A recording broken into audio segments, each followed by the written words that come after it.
Yeah, go Yeah, ahead. go ahead. Uh, Hello, hello. Am I audible?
Hello. Hello.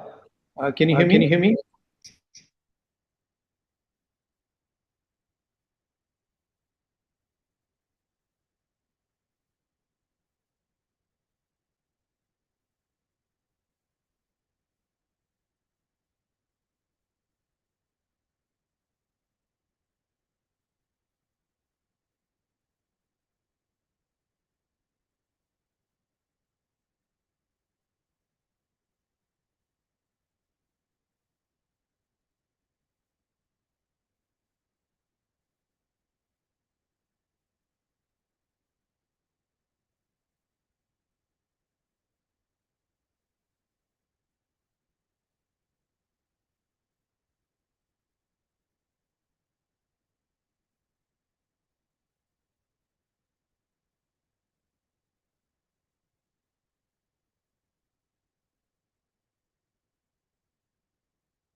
Yes, yes, hello, hello. Can you hear me? Hello, hello.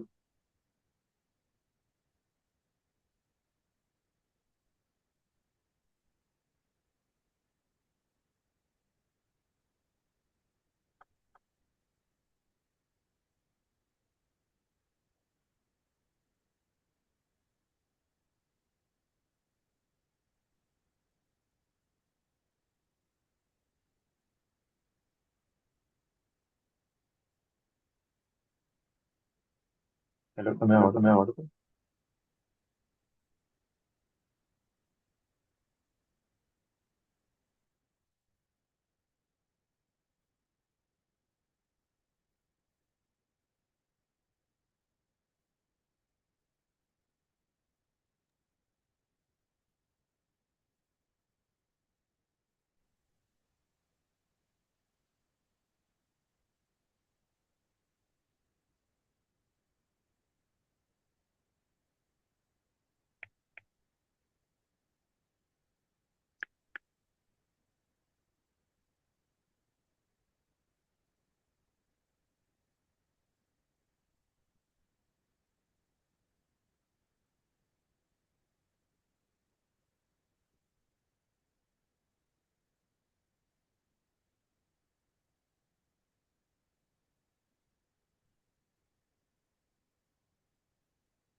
This meeting is being recorded.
சரி.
Hello? Hello? இது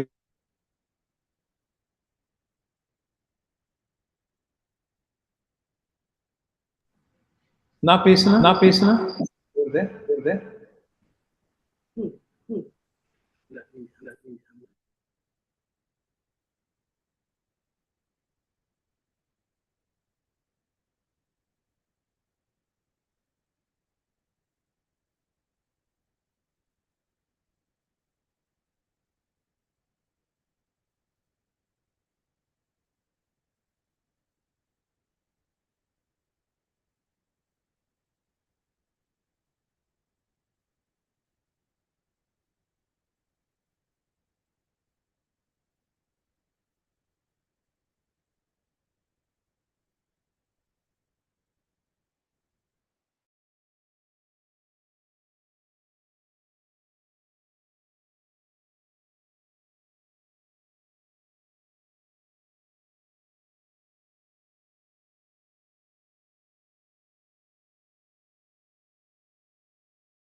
No, no.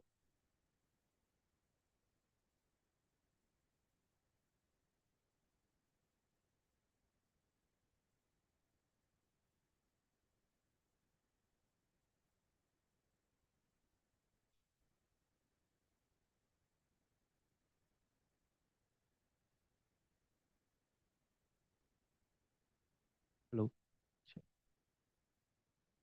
Hello.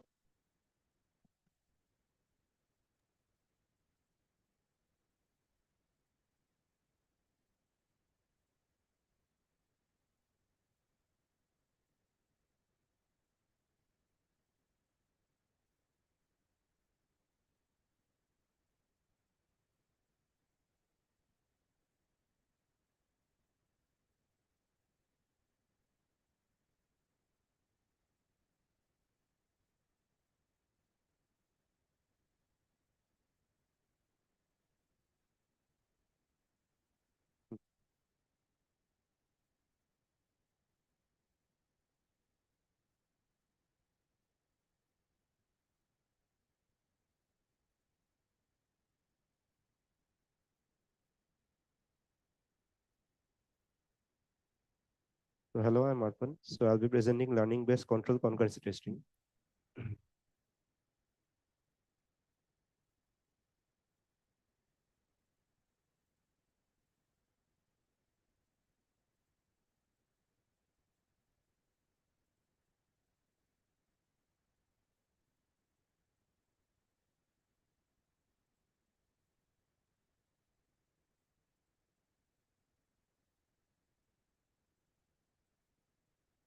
Yeah. Sorry.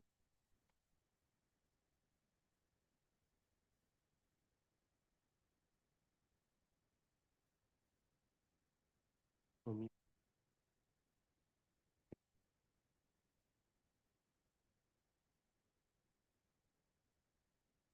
Hello, I'm Arpan. So I'll be presenting learning-based control concurrency testing. So concurrent programming is a technique.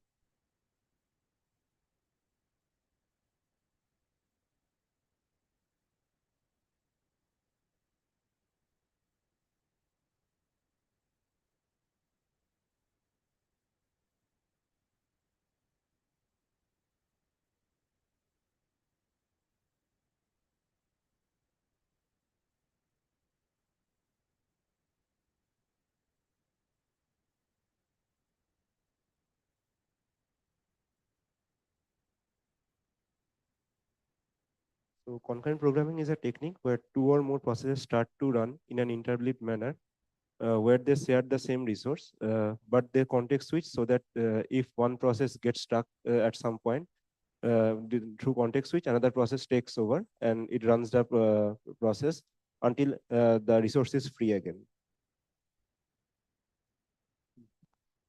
Concurrent programs, no? So You will give examples and so on. So just want to make sure. Okay, go ahead. Yeah. So there are broadly two types of concurrent programming. So one is multi-threaded with shared memory, and another one is distributed systems. So in multi-threaded programs with shared memory, the atomic actions are mainly read and write, but it can be user-defined also. So for example, if you're defining an if and else condition, so the whole if and else part can be itself an atomic part.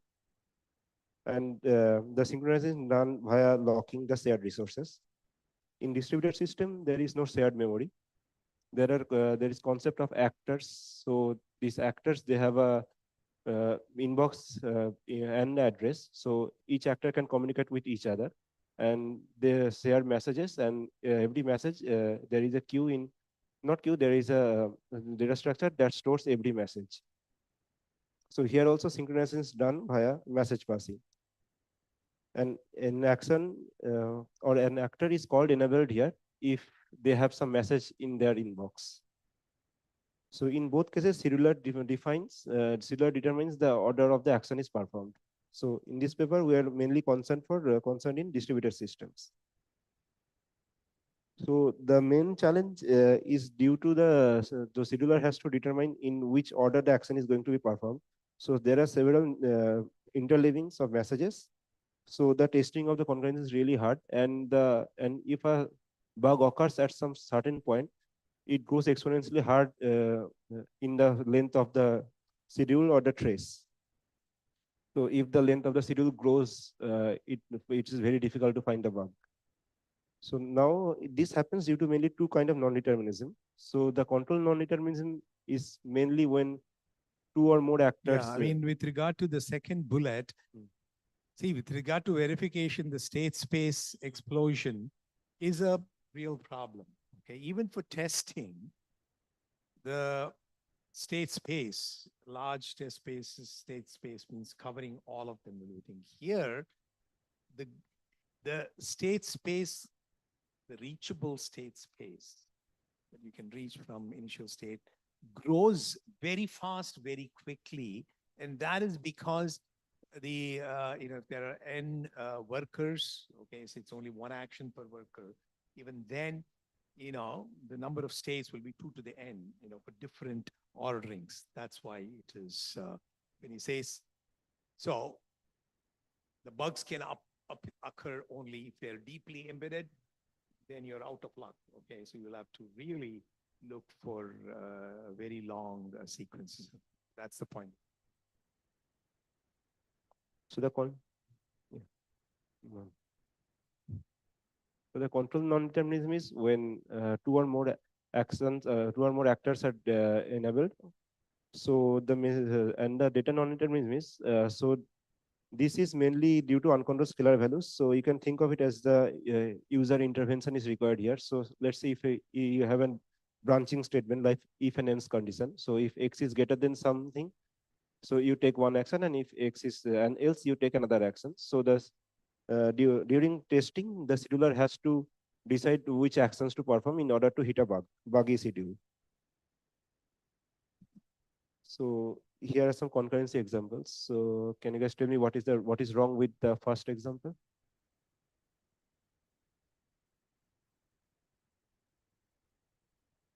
So this is a shared memory example. Both these examples are shared memory concurrency. There are two threads, okay? Where the two threads share the state. Yes, if you perform thread 2 before thread 1, so it is not even initialized, so it will give an error. And for the second one? So first one is clear now. Why there is a bug? Okay, I think Sulagna. Sulagna So what happens if you run thread 2 first before thread 1? So there is no initialization. So when it tries to access the state of the M thread, so there is nothing there. So it can access a null pointer or it can access any random memory. The thread is being created. The M thread is actually being created by thread 1. Okay, so thread 2 actually accesses something from M thread, correct? So there won't be any thread. The first process is not even initialized, okay, before executing, correct? Yes. Yeah, okay. The And second one? Sorry? yes, so if the context switch happens just after the if condition, so if footage tries to write a value in a file, so if it gets null, then it will show an error. So there'll be a potential null dereference. Okay. So if you know, certain ordering is not preserved. Oh, there is another point, no, that you wanted to make. What if the if then else is done atomically? Yes. Will there be an error if the if then else checking of the condition and executing the then clause, if they are done atomically, they're not separated, will the order be important? Will it still be important? I guess so. Is the atomicity important here, Arpan? Yes, the atomicity important here, but if you're taking anything else. No, why did you remove your thing? Oh, sorry. Oh. Yes. If the checking and putting,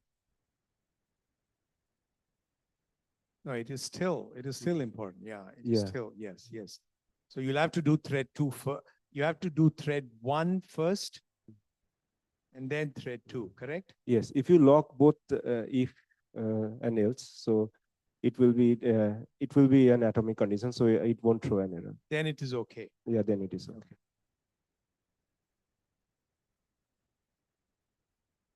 So here's an interesting example. This is a distributed system example, okay? First one was in shared memory. This is distributed system. So here worker A and worker B both sending message to worker C simultaneously, and worker C has a fixed string that is made with the alphabet 0, 1. So for example, these kind of strings can be there. So after receiving every message, so worker C sees that up to this point, if it is matching the string, if it doesn't match, then it sets the counter to 1. Otherwise, it increments the counter. So let's say the first message you receive is 0. So the C will check if the first index of the fixed string is same with the 0. If it is 0, then it is +1. Otherwise, it will fix to -1. So the error occurs when the counter is equals to the input size, so that the exact match when happens.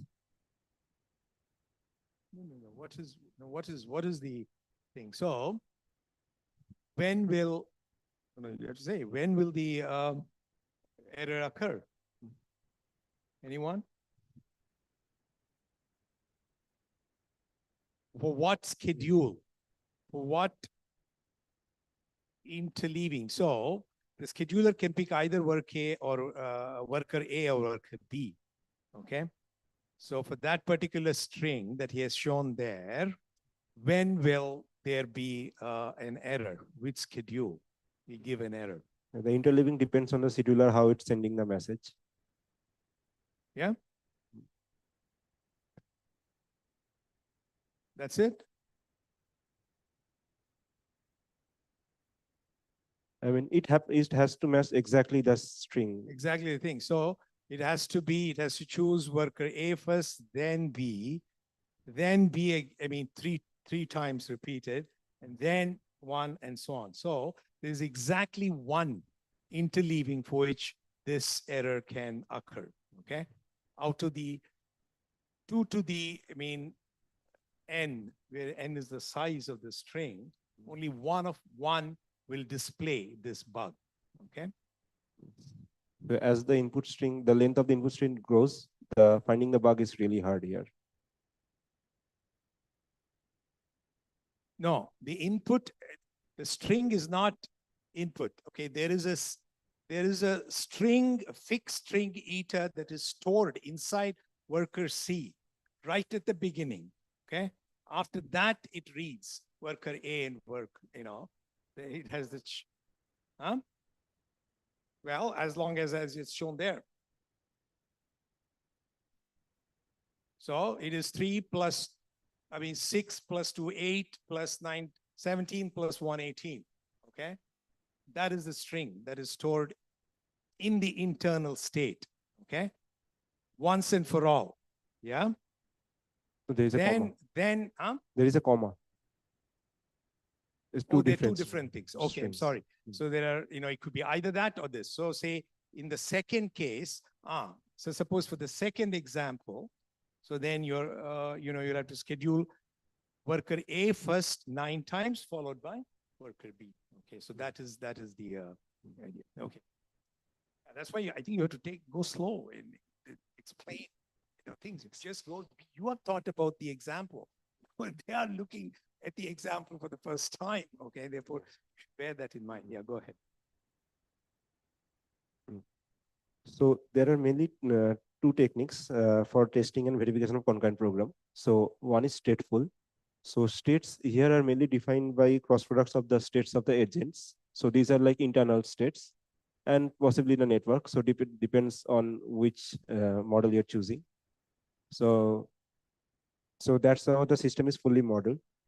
So here the main goal is to explore all reachable states resulting from the interleavings of possible actions. So one example is BMC, bounded model checking. So as we have seen that it checks up to certain for some certain up to some certain length, and explicit state inversion spin. So what spin does is it creates a graph of out of all the configurations, and a verification is given by a LTL formula. So it tries to see if the graph is sometimes reachable in the will satisfy the LTL formula. Now, for example, all the verification techniques that we have so far looked at, they're all stateful in the sense you need the state to be modeled explicitly, and your transition system will have to be defined as a relation on the state, and then you kind of propagate those states. So bounded model checking is that. Okay, that's why these are stateful techniques, and there are testing methods also.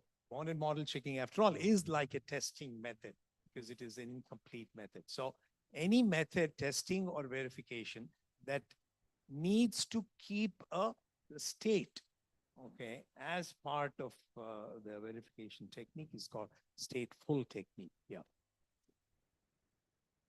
So now there are stateless techniques. So here the tester takes the role of the scheduler. So it intercepts actions such as the messages. It explores the effect of interleaving in a dynamic but in a systematic fashion. So by systematic, I mean that there should be a particular way in which the choice is done of the actions. So this paper is focuses on CCT. So it's a broadly used framework for stateless testing. So this is CCT is control concurrency testing. So the goal is to explore as many reachable states as possible. So by so if you reach as many states as possible, by product of that is you eventually the chances of hitting the bug is higher. Yeah, just pause after every slide. I'm going to ask you any questions about what stateless technique of testing or verifying is? Any doubts? If you have any questions, please be brave enough to ask.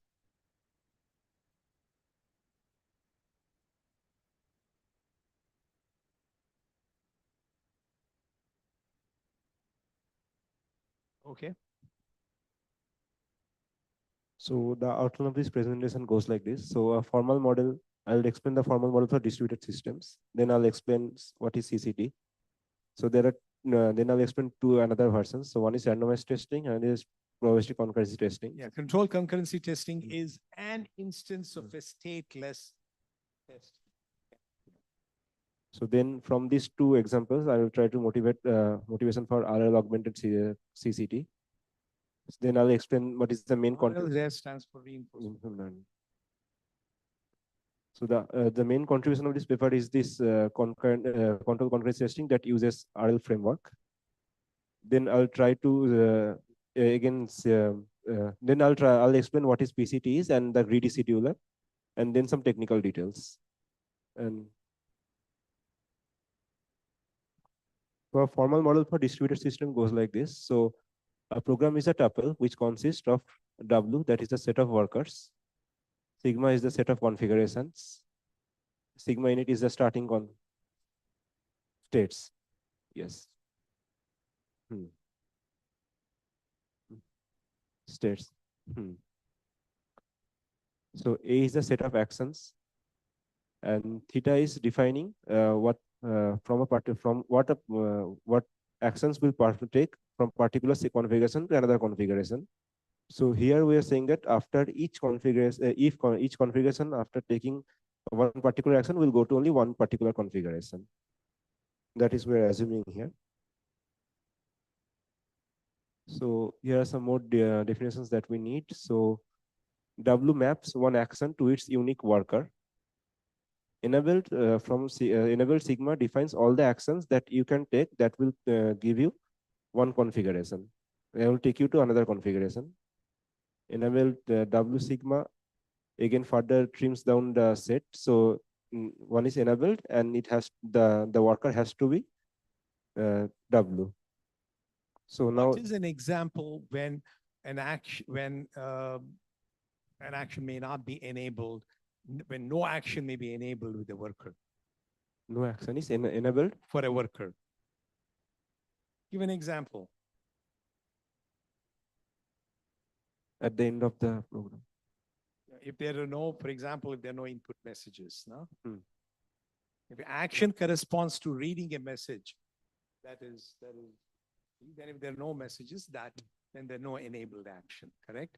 I'm asking you, what is an example where an action could be enabled and not enabled in a worker? Sorry, action could be enabled. And give an example of an unenabled action in a worker. Oh, unenabled action in a worker. Unenabled, a disabled action in a worker. So, for example, if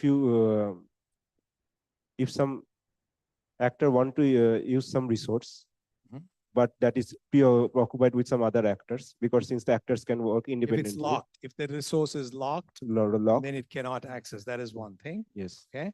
And if a worker is waiting on to perform an action upon receipt of a message, and if that message is not received, then that is also an example of a disabled action. Okay. So, correct. If a process is blocked, then there's no action that it can perform. Is that an example? Yes. Yeah. So, is that clear?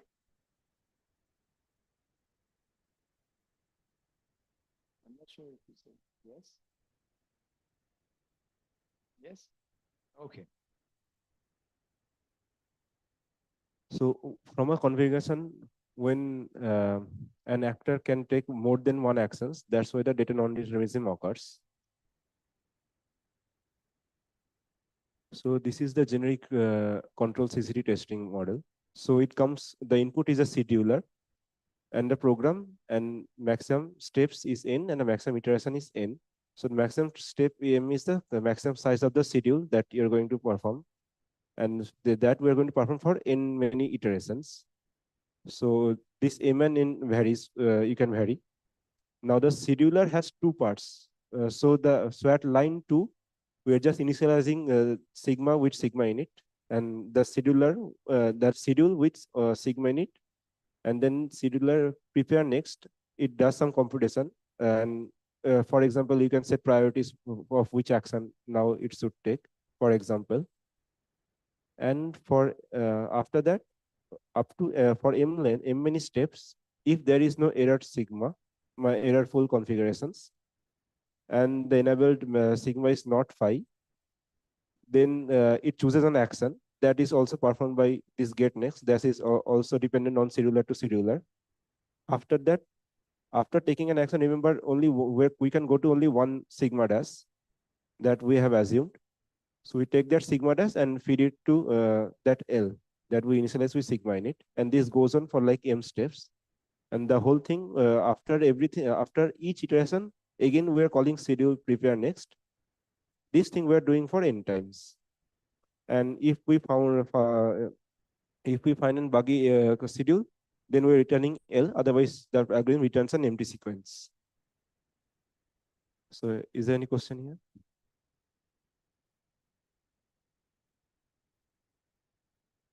basically doing is, it is exploring one schedule, okay, per iteration, up to one schedule per iteration until, and it keeps doing it for n iterations, where in each iteration, the length of the schedule can be m steps. M steps. Yeah, either it exits after exploring n schedules, okay, where a schedule is an interleaving of the action, okay, and or if it gets an error, it prematurely exits. So what is left parameterized here is, how do you choose the next action? Okay, so that's why this is stateless. It does not retaining any state of the various workers. Okay, so it is actually simulating the distributed program choice of actions. Yeah. Okay.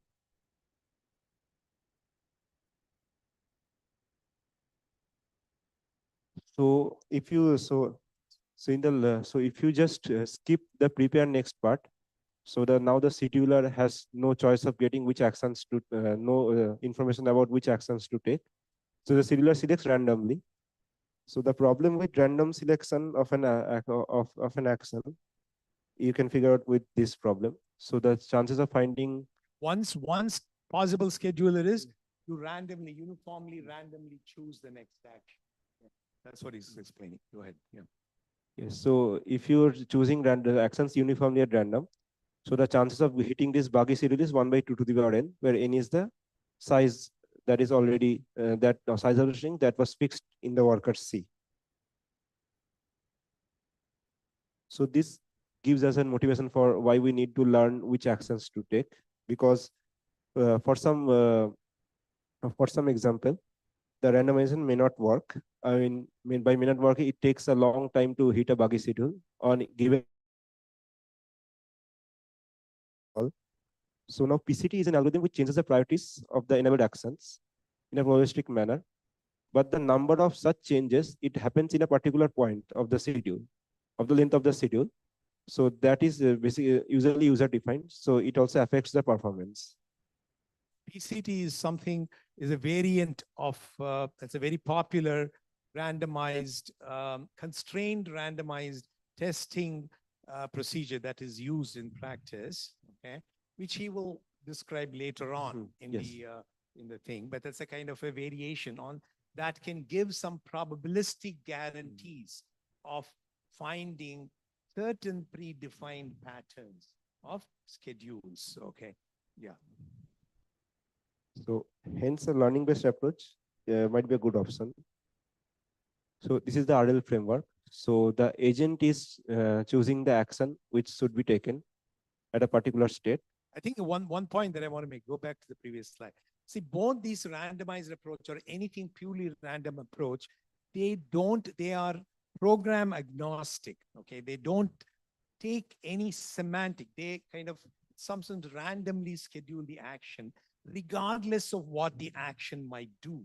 Okay, whereas if you saw in that example that he showed, the simple example, if you knew the state, some part of the state, okay, that if you could choose if you can pick a schedule such that they match, then if you can learn that while simulating the various schedules, then you may be able to hit the error. Okay, so that's the idea of using learning methods. Okay, go ahead. So an overview of the RL framework. So the agent has to take some actions depending on a state. So according to that, the environment will give a reward or penalty. So a set of states here representing partially observations of the state, because in this framework, we will not see the whole state because that is not what we want. So for example, the counter value can be a state representation in the last example. The set of actions agent can take from a particular state. Here the messages by A and B. So I'm referring to this problem. and the probabilities of selecting the actions enabled from the state.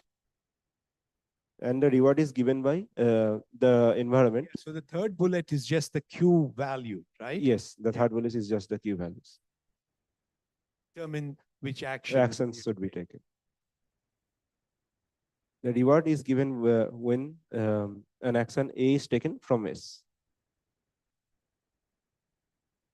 So given the RL framework, the problem statement is as follows. So at any instance given a program, the set of partially observed states, it may be empty or full, generate the probability of visiting the states or taking actions, because each action will give you only one state.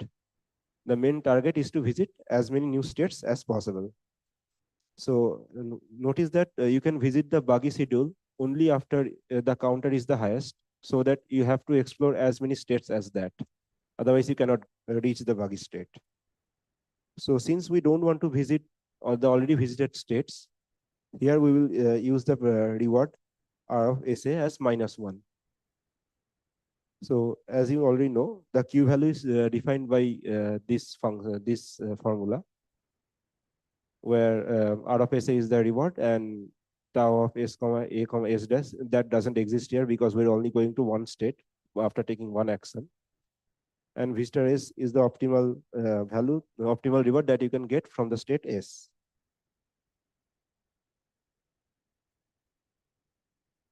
So in the RL framework, the probability of choosing an action is unknown. That's where the Q values come into play. So you have to get the probability. So the Q values, you have to learn the Q values for every state action pair. So one such Q learning method is this. So it's actually putting 1 minus alpha weight to the previous Q value of the previous iteration, and alpha weight to this new value that it is getting. This alpha is the learning rate and the gamma is the discount factor as before. So if alpha is you're choosing 1, so you're always learning new values. But if the alpha is choosing 0, then you're just maintaining the old values. It's not learning anything. And gamma should always be strictly between 0 and 1. So this is all recap of what you're already seen in my lecture. Okay, so the real question is, how do you actually map it for distributed? So this QL scheduler keeps track of all the Q values of every observed state and action. So remember, we're not we're not getting the Q values for every state action pair from the beforehand. So at a particular state, we're looking at all the possible actions and some new actions also. If we're seeing a new action, in the table, we're initializing with it 0. So now observe that if a new value gets the 0, then this probability is maximum for taking that value. Because otherwise, in all the other Q functions, the reward is already -1, so it will be lesser than 0. And now the exponential will be 1 by, for the new actions, it will be 1 by some normalizing factor, and for others, it will be less than that. Is that okay? Yeah. So in the QL get next algorithm works like this. So for each action that is enabled from that sigma, so this line 1 is hashing this H function I will define later. But this Q S comma S, if it's undefined, then initialize it, get the probabilities. I mean, you're just doing a softmax, then sample what action it should take.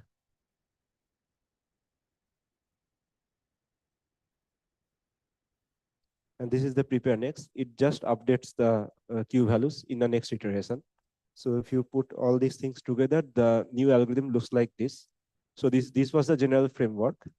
So in the back to the previous slide, I want to make sure that they understand. So the preparing, so you remember that how Q learning works, okay? So it simulates, it picks a whole sequence of actions as per the current Q value in the Q table, simulates it, okay? And then it updates it, okay? Before you do the next iteration For simulating the next one, it updates it. That's what this prepare is. Yeah. Now, if you look here, so the prepare next is called in line 3. So that is before each iteration. So before each iteration, this prepare next is being done. So you're updating the Q value there. And after that, in the get next, you're initializing new values. So in the get next, if you're discovering some actions that were not taken before, it gets the highest priority. It executes the sequence. And then again, when you're going back to line 3, it gets the value -1. So it's decreasing the priority.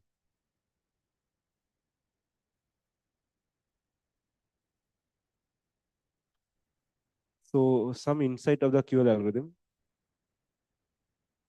This slide will have questions for you. Okay.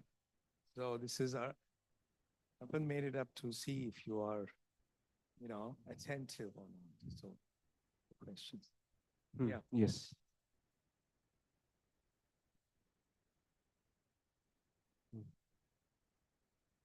The only reason you're using RL is to discover new states, right? Yes. So why can't you just do that deterministically? Yeah, I'll come to that. That is a good question. Question. I think Mm. why can't you do, I mean, as a variation to randomize test by keeping a little bit of state. Okay. See, because the RL algorithm, while he said it was be stateless, it's already keeping some part of the state. Okay. It can keep nothing or the entire state. Okay. So there is a bit of cheating going on here. There is some learning, but why not, modify the thing so that you will get to as a variation of the thing. You can do that correctly. And actually it performs good also. So now let's say you're as a state, you're observing this string and the counter for this exam, for the string matching example. So what will be the optimal policy to reach the error state? Yeah, for that particular example, with say, write the string, because Yes. the optimal policy will depend on the string that is stored. Nah? So give a string, okay, 0 to the 9 followed by 1.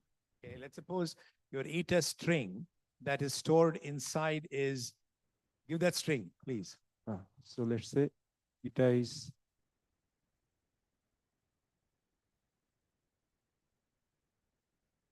Make it simple, 0 to the 9. No, make it, yeah.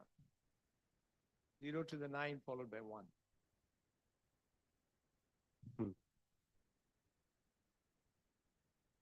So if eta is this, so you want to get the counter 10. So now the states are the strings and the counter pairs. So what will be the optimal policy for this?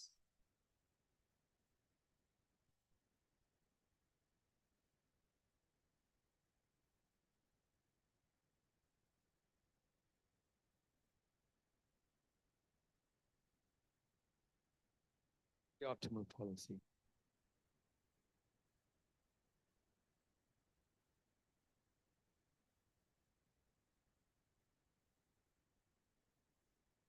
Optimal policy is in a sequence of actions that you have to pick to get to the error state, correct? Yes. What is that? I mean, there is also the one that maximize the reward, the expected reward, okay? So if you chose worker A 9 times, okay, the action to choose scheduled worker A, followed by worker B, which gives 1, then your total reward will be 0, because 0, 0, 0, right? Okay. So that is actually the optimal, because if you end up choosing anything else, because if you remember that the state is set to -1, okay? And therefore, the reward, I mean, it'll be the same state, yeah? Yeah, I think there was one point, the way that the worker, if there is, the moment there is a mismatch, okay, the counter is set to -1, it never changes, okay? The string never changes, nah? Yeah, that string is there once in the beginning. So it never changes. So you keep repeating the same state. Therefore, you get reward -1, -1, -1. So that will not be the optimal reward. Yeah. Okay.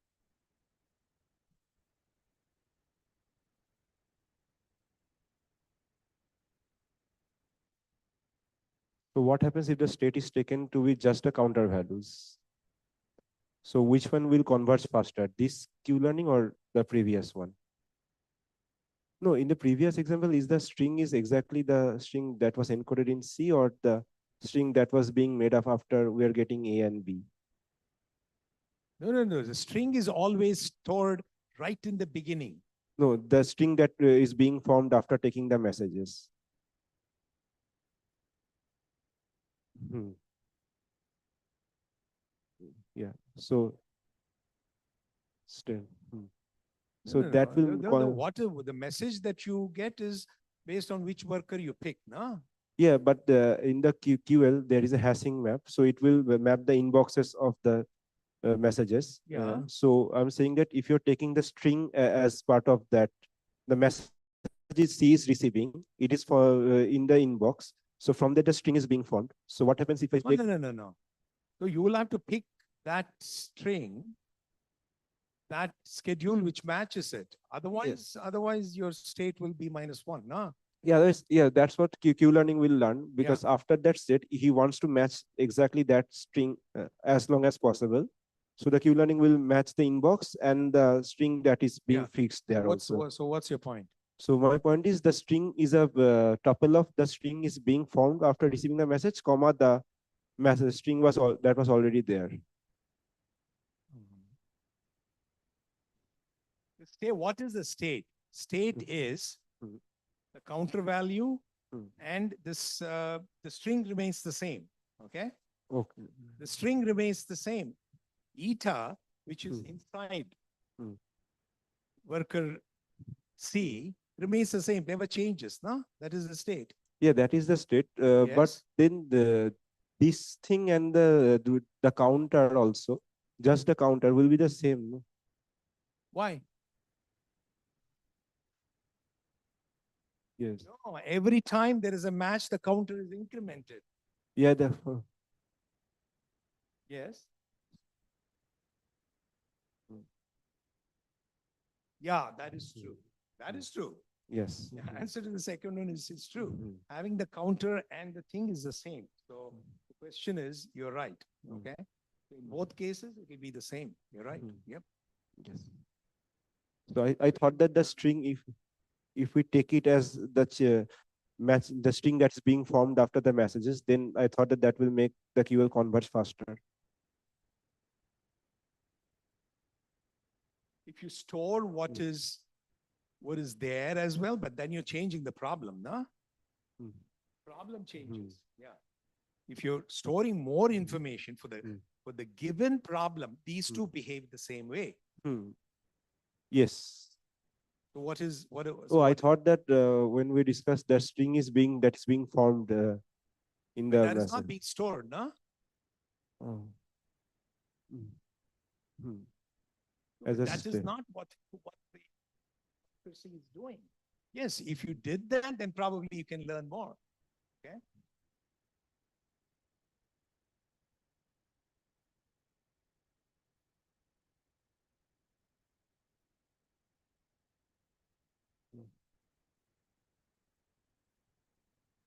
Yeah, but I think if you enhance the state to actually keep the partially learned thing, is that what you're saying? Yes. Why? But that's not the problem, no? Why do we need to get into that? So we're actually going to reach the highest counter only after the two string matches. Yes. So if we're already seeing what string is being formed, and the learner is seeing that if No, it is. you're changing the problem, no? Why are you changing the problem? Oh. Yeah.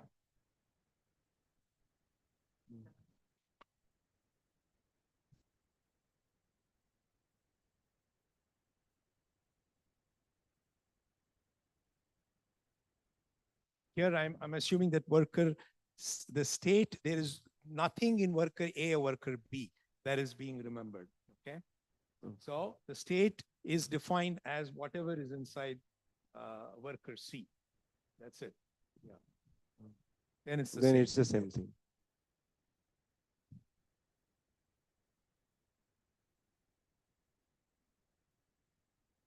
I guess the point here is that how much of the state that you are allowed to observe is very critical in the learning approach. Okay. Or in general, any randomized thing. Okay, move on. I think you're getting late. Yeah. Hmm. Yeah.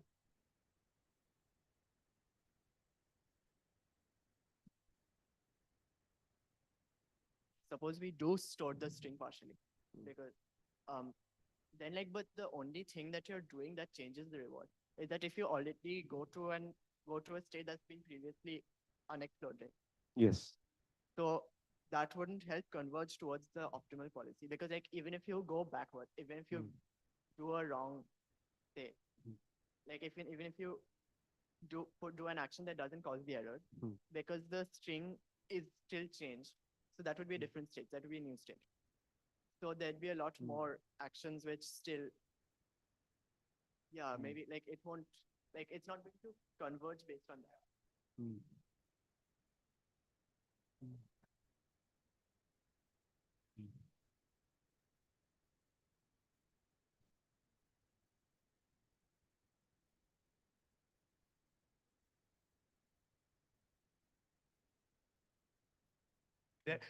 Especially because they will be treated as different states, it may take longer. Correct. Yeah. So in this in this case, yes. Okay.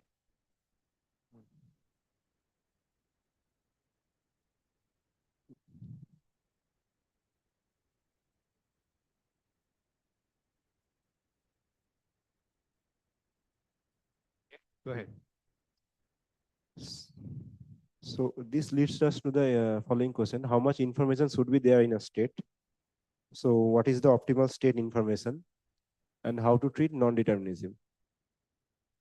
So as to the question of the second question, so there is no, there is no guaranteed choice of optimal state information. Different state information performs differently for different tasks. But how to treat non-determinism?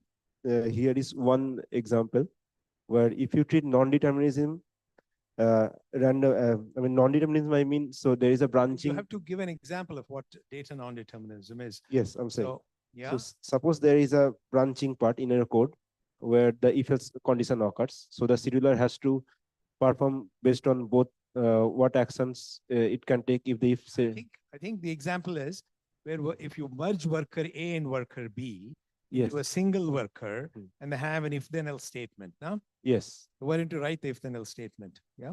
Yes, I forgot. Huh? Yes. So if you merge the writer worker A and B, so some if condition. Why don't you write the if condition on the board?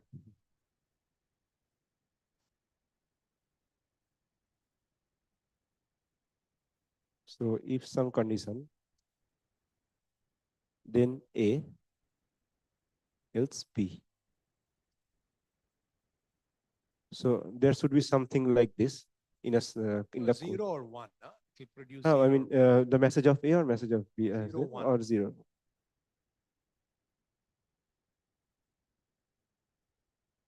Yes. If you had only one worker responding with worker C, and then if you had that if then else condition, if star, I'll put out zero, or if one, where star could be either true or false. Okay? But that is an instance of data non-determinism. Yeah, because there's only one schedule, but then inside that there is the possibility of either putting out a one or a zero. Now the question is, how do you resolve this?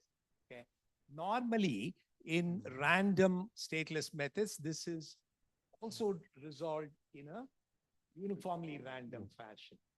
Whereas here, you can put that as part of the state, and then you can make it learn. Okay, so that is the advantage of learning thing. Okay.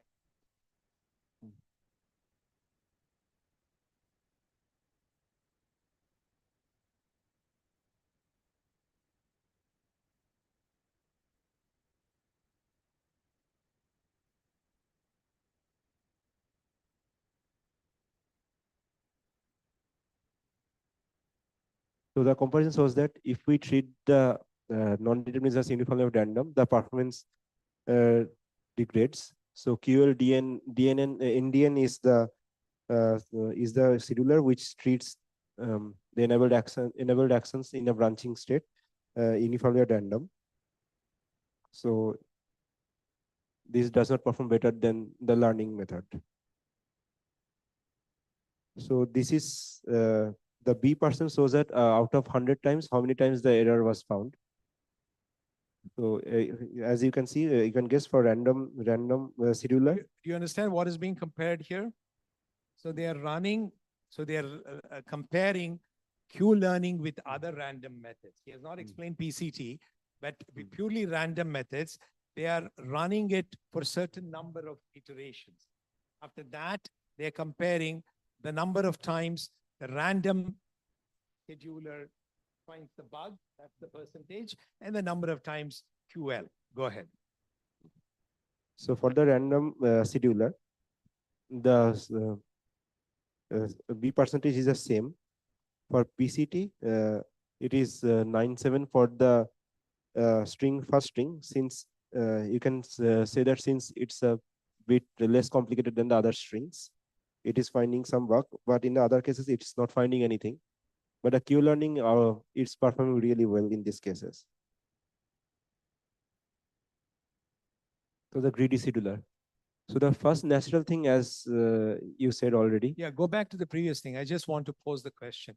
So it is clear as to why random finds the bug, but the probability that it finds it is uniform because it uniformly selects all the actions. No? So PCT is something that it is kind of works sometimes for certain patterns and for certain things it does not work. Okay. So the greedy method is like this slide is addressing your point, Ramit. Yeah. So variation of the random. Yes. So the first thing that comes in mind that you should not visit already visited states.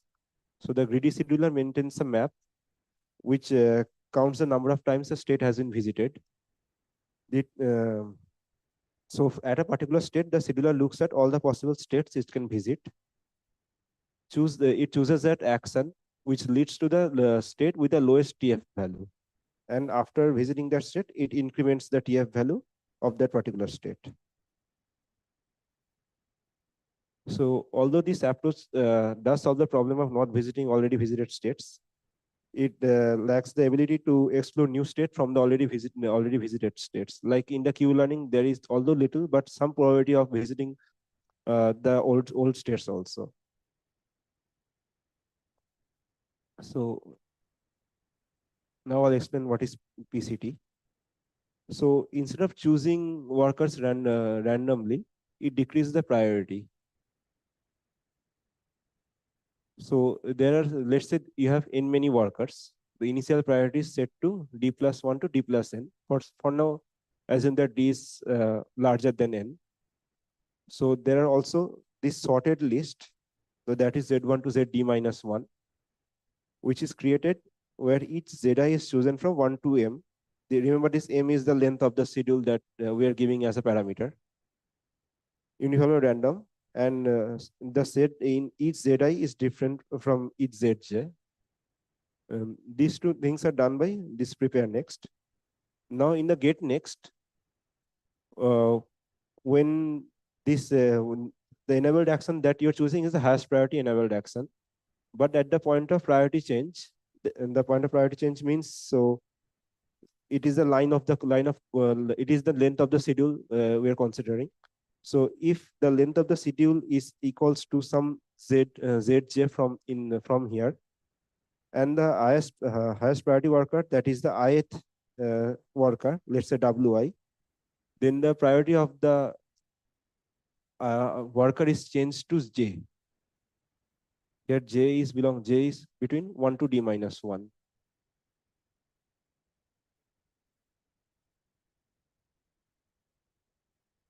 Is that clear?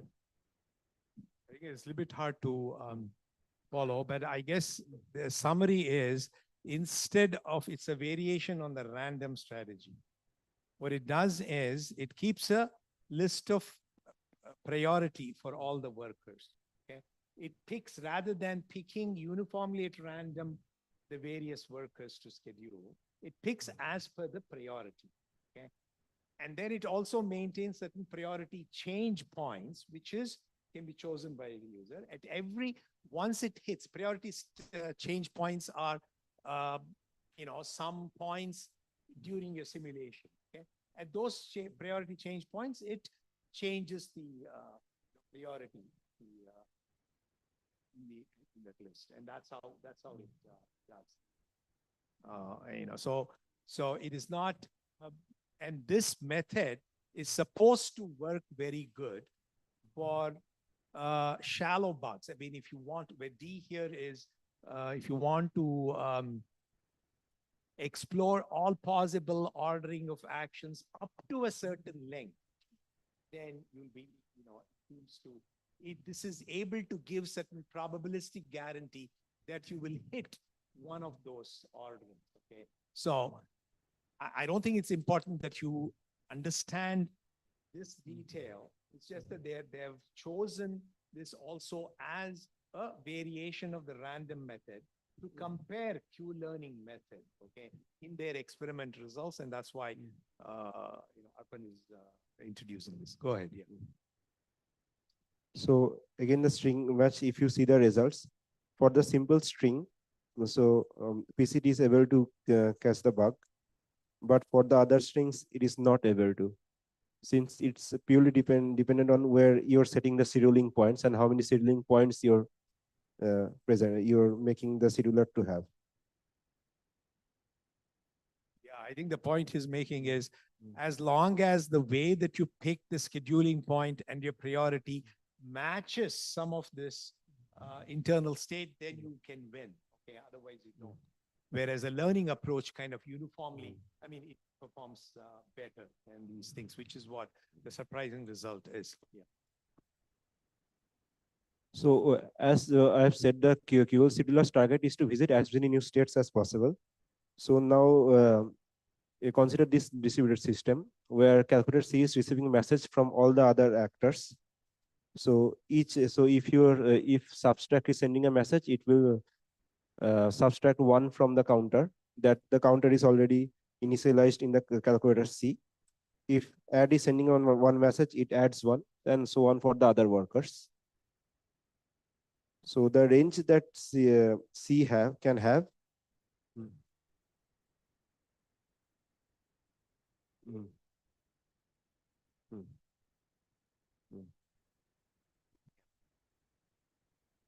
So initially the counter value is 0, and it can range between -5,000 to 5,000. So since we're taking the state, the counter value as the state, see that Q-learning learns a lot than the other two, PCT and randomization. And if you see the number of times the distribution of the actions taken, yes. So this is the number of states that new states.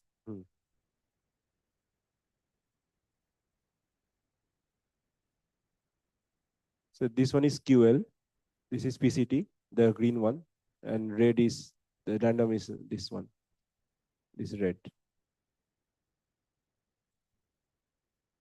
So x-axis is the number of program runs, and y-axis is unique counter values. So as you can see, this Q-learning learns not to perform the reset action. It is decreasing the number of times reset action has been taken, because since it gets to the counter value, gives the counter value 0 again and again. So, and all the other things, it's the learning, it is taking a lot of times, especially this add. And so this red one is a subtraction, and the add is this green one, in blue dot 1. Their Q-learning is both taking any of them simultaneously, I mean, in an equal distribution. And subdivision, it's taking lesser times because it just divides the value and goes to, and skips a lot of new states. You can say it like that. Is that clear why not doing preset is better at visiting new states, because every time you reset, it goes back to 0. Okay, so that's what is the interesting thing in this example, because it learns quickly not to do reset. Okay, not to schedule reset to increase the number of new states. As expected, randomization takes all the actions equally likely. But PCT's performance is not explainable why it is happening like this. It is just giving some random distribution.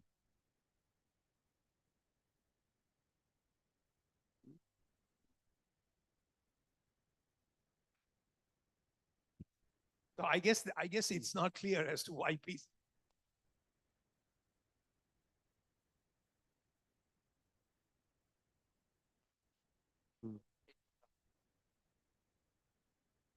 But that is highly deep.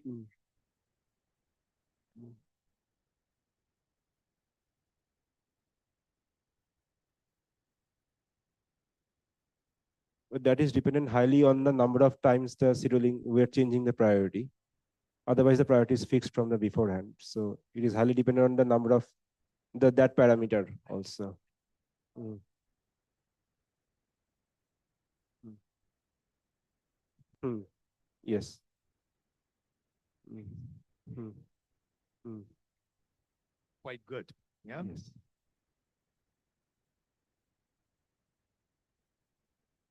Which one? Oh, so since you're starting with 0, so and you want to explore minus 5,000 also. That's a good point. Yes. Mm. The negative thing, no? Mm.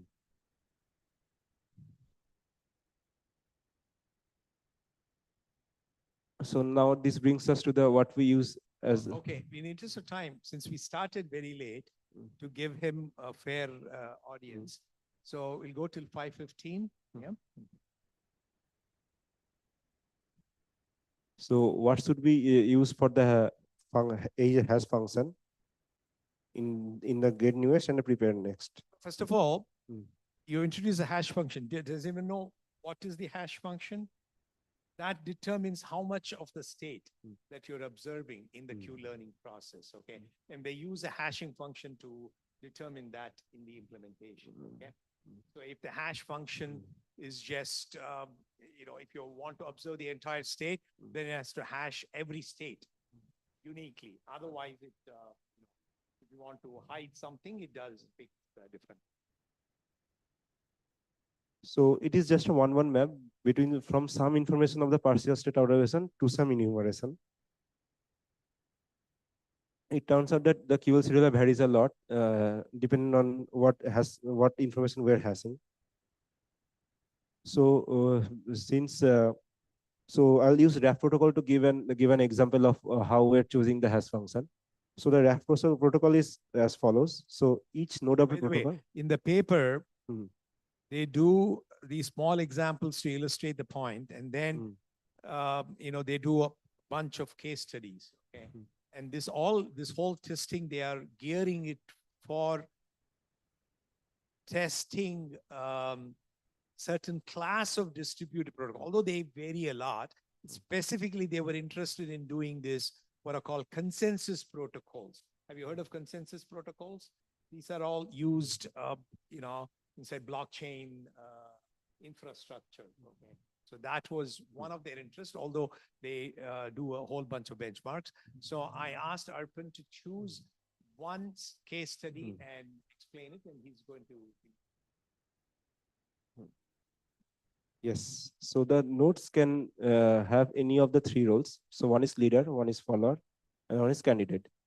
So leader interacts with the client and it receives a message and it replicates to all the nodes. The follower keeps track of the request that is sent by the leader. The candidate at any time can start an election process and becomes the leader if it wins. So election happens by passing messages and the candidates win if it has the majority of the votes. So at first, every node is a follower. So, and it is given some term value. So that is like some number between some interval. and it decreases constantly. So if a follower runs out of time, it starts the election process. And if it gets some message from the leader at some point, it again gets the I turn think a little value. bit of background for people here who don't know consensus protocol at all. The idea of consensus protocol is there are all these nodes on the right side. They are all doing the same thing. This is for, you know, they're replicated, okay?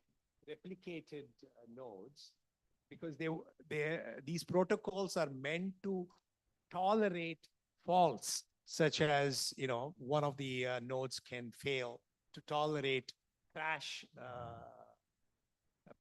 crashing of processes and so on. Even in the presence of that, so there are various clients and they want things to be done. They can ask, you know, for certain things to be done, and that is kind of replicated, okay? Usually one way of achieving consensus is to pick a leader, okay, among the nodes, okay? And the rest, once a leader is picked, the rest will be followers, okay? And then the leader will get all the requests from the client, and the leader will say, oh, now do these things by passing messages. So the idea is that the consensus has to be consistent, okay? All the nodes will have to do, you know, the same sequence of requests. So that's the thing. So this particular algorithm is to elect a leader. Okay, so that is what he's describing. Yeah.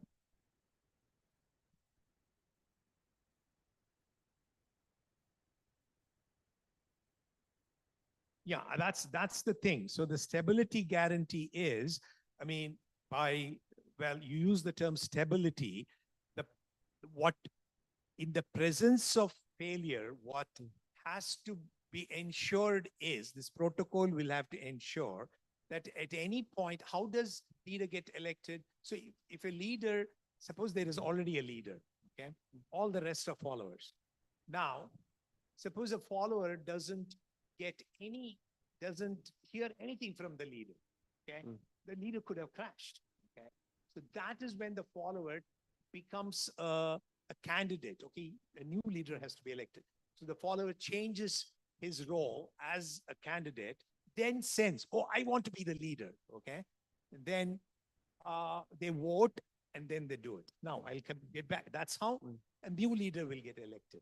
So the stability, what you ask for stability, the correctness here is that no, as long as less than a majority of the nodes are working properly, they haven't failed, okay? If there are n nodes, you know, if there are two n nodes, n plus one, okay, are working correctly, this protocol has to ensure that it should never be the case that it can elect two distinct leaders. It has to be always one leader. Okay, that is the, like, what you call the stability, I'm calling it as correctness. The correctness is they all exchange the candidate. There's a real leader, and maybe he's crashed or maybe he's not crashed. There's, you know, it is not clear, okay, because there can be delays in communication, etc. And therefore, then the candidate will start a new election process. So the protocol has to work in such a way that either the candidate will be given, the current leader will relinquish his leadership, or, you know, retains, and then the candidate has to relinquish. Okay, that is the requirement. Now, I don't know if what you meant by stability is something different than this.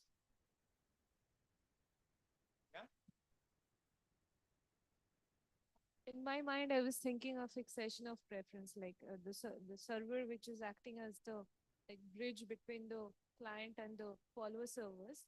I thought it to be fixated and then like and then accelerating the process. So I didn't know that that time. I didn't have the idea that there could be a reelection and But in these cases, all the nodes will be doing the same thing because this is a fault tolerant, I mean, the protocol is meant to get fault tolerance in the presence of things. So as already mentioned that the serious bug is the leader, there cannot be two leaders. So this can happen if a leader is already selected, but there is no deduplication method, deduplication process is there. So a candidate, if he doesn't get the reply from another candidate that he has received the message, he will send the message again and again. And the number of messages the candidate will get will keep rising, and it can be equal to the leader. So now that this bug was first found in the I think second version. Raft is a protocol that is deployed in a lot of real systems. Okay. I don't know which company makes this, but there was a deduplication logic where there was a bug. Okay. And that was discovered much later after deployment, apparently. Yeah. Deployed software that they are used as part of the benchmark. The problem was solved by just keeping a set. So, but to catch the problem, it was really hard. I guess it was not enough to just keep the number of followers and the roles, Yes. etc. But you also have to keep what the identity of the nodes to which the messages are being sent. Yes. Yeah. So different hash functions is as follows. So one example of the hash function is it can hash all the messages in the inbox of an actor. For example, in the Raft protocol, the inbox of a node. Yeah, the inbox there's one inbox per node, and inbox just stores all the messages that have been received but not consumed, the pending messages meant for a particular node. So QLD, it hashes the state of the machine and the current machine operation and inbox. So for the Raft protocol, it hashes the inbox of the node and the role of that node. So that is its candidate or follower or leader. So QLC, it hashes the runtime component. So as an example of runtime component, it hashes the inbox messages, current role of the node, and whom the node is voting. As you can see, all these things have increasingly larger part of the state that are observed and used for Q learning. Okay, so that is what they have devised, and then they are comparing how these benchmarks perform on these various different, the same Q learning strategy, but different degree of observation. So in addition, there are two optimizations that the authors made. So instead of giving -1 reward function, so they are giving the scheduler the reward minus of TF of S. That is the greedy function that we have already seen. And the second optimization is, so if after sending a message or taking an action, so the machine sends a failure message which brings down some other machines, that action is given -1000 points. So these two optimization, if they are turned off, so it will be QLB. Otherwise, it is the same QLD. Now I'll describe the results. So I think you should motivate what the reason for optimization 2 is. Okay. I guess the optimization 2, it kind of is the highest. Is kind of the maximum reward, the maximum penalty that you can give after taking the action, which brings down some other. Yeah, message. So it is penalizing. Once you take an action, it is penalizing. Repeating that action. Yes. I think that they use that for if failure detection. If your failure is done, then you don't want to keep repeating the same failure. Yes. So in all the experiments, alpha was 0.3 and gamma was 0.7. Now this bug 100 is a measurement value that they have described. So each times, so each scheduler is run for 100 times with a budget of 10,000 schedules. Each schedule length is in the order of 10 to the power 3. So the bug 100 is the number of, so as long as you find a bug, you're just stopping that run at that point. So the measurement is out of 100 times, how many times you find a bug. So as you can see, QLD is performing. So this Gmin bug is that they're just multiplying the values and taking the root of the times that the value multiplication happened. So this QLD is performing much better than QLB. That is the optimization that was turned off, and also much. Can you remind the audience what the difference between QLD and QLB is? QLB is just optimization that we just described. It is just turned off. So optimization was not there. There's no optimization. There was no optimization, only minus What one. is the hash function used in QLB? Hash function is the same as QLD. So What is that? So for the RAF protocol, it is the inbox and the role of the node. And the role, Role of the node. not the entire run. Not the entire runtime state, runtime. Okay. Yeah. Yes. So QLB is without optimization. QLD is With with optimization. Okay. Yes. And PCT3 is the number of time you have the scheduling. The 3 times there was scheduling point. There were 10 scheduling points. There were 30 scheduling points. And IDB, I didn't explain this, but it's just it is delaying a certain action to be taken. But as you can see, this QLD is performing much better than all the other schedulers. No, just let them stare a little bit. Okay, if they have any questions on that. So there are 3 categories of benchmarks that they test on. One is the first is these distributed protocols like consensus protocols and so on. The other one is multi-threaded programs, okay, with shared concurrency. And I don't know what the third one is. There are probably something else. But what is the key takeaway here? That a QLD has more, the optimizations are important, correct? Yes, optimization That is one. That is one. It's also performing much better than all the other schedulers also. Although this PCT10 is performing better than QLB, that is optimization being turned off, but QLD is certainly higher. Yeah, but this mean bugs is over all the benchmarks. All the benchmarks, they are multiplying the numbers and taking the root of that, n times root of that. The thing is that the random performs much better than even PCT on a lot of these things, no? Yes. So if they're performing well, they're performing really well for that particular task. And if they're not able to perform, they're not performing at all.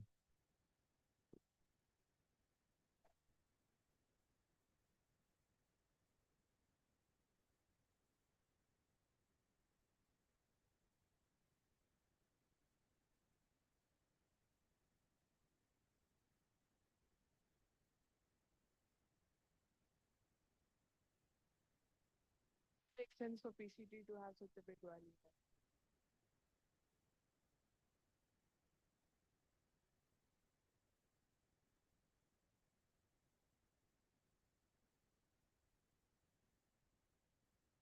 Why is the cross marks we are not counting. Yeah. So the Gmin is, so whatever value you are multiplying, the number of times the number of values you're multiplying, the root of that. I mean, if you're multiplying n numbers, n at root of the numbers, A1 to AN. They're not counting? So they are not counting the cross marks. Yeah. But they're taking the root, in the root, they're also not taking into the account. So if we're for the randomization, if we're just taking 3 values into account, we'll have the cube root of the multiplication. But for all the other schedulers, if we're taking 9 values into account, 9th root of that value multiplication.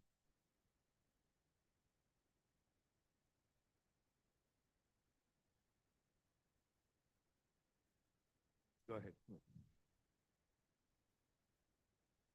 So effect of different state abstraction, I mean different hash functions. So as I said that it is task dependent which hash function you should take. It is clearly explainable here. Since in Paxos, QLI was performing, QLC has the most information, but it is performing really bad in Paxos, where QLD is performing much better than that. But I guess, see, one of the, I mean, you could choose, you can always choose to have the entire state, but that will be more expensive. Okay, so that will impact. Probably you'll get a lot of timeouts if you Yes. choose the entire abstraction, because doing the simulation and then learning, everything is more costly, more expensive, and that will affect. So that's why there has to be a sweet spot, some balance between the two.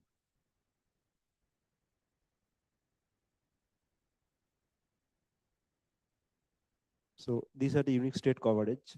So yes. So as you can see for Raft, QLD is performing really well. Failure detector also, but Greedy is performing fairly for failure detector also, and also for it is performing much better than all the other schedulers in the Raft.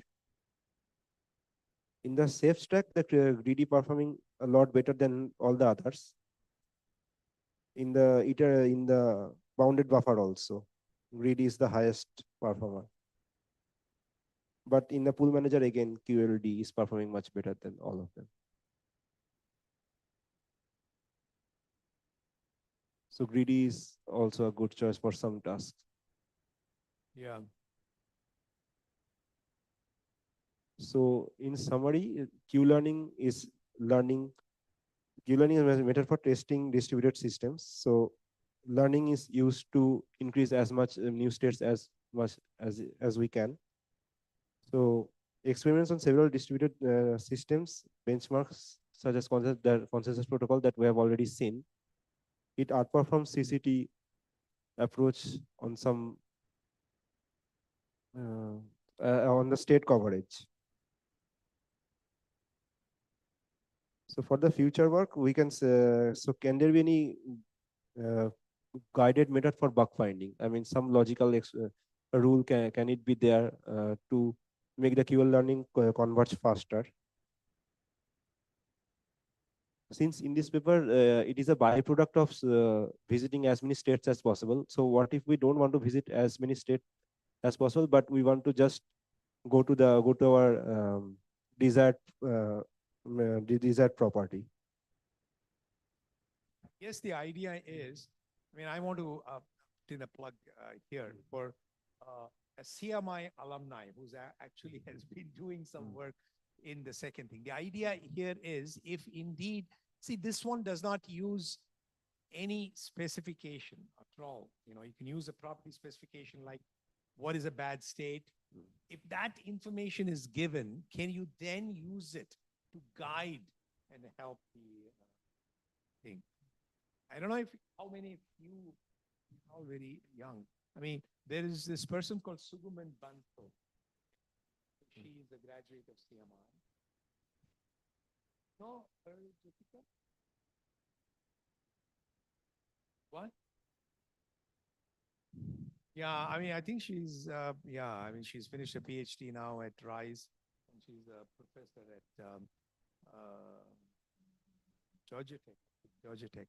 Anyway, so she has done some work that Arpan is reading to use, if you're given a temporal logic specification of of a property, can then that be used to guide the Q learning strategy to bias it towards reaching that goal, okay?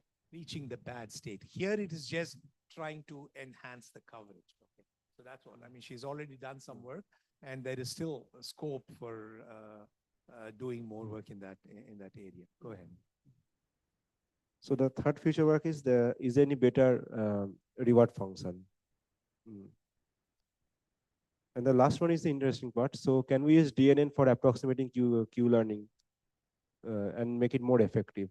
And also, can we make it converge faster? Yeah. Now here I also have not good insight. I don't know if there are any people here who has worked on reinforcement learning, specifically if maybe when you take the course next time. Is there, if instead of using in this paper, the implementation that they have not used DNN, by the way. Okay. So they have just used a Q table, correct? Yes. Yeah. Now Suguman's work, she does the benchmarks that, I mean, the Q Yeah, they learning use thing, they use deep DNN, learning. correct? Yes. So what I don't know is, I mean, if anybody can help, I mean, when would a DNN, when would using a DNN would add more value for the Q learning process? Okay, that aspect that I still don't know. Okay, so that's why I thought that maybe doing some experiment for this distributed testing with using DNN, whether it makes sense or not. Okay, something that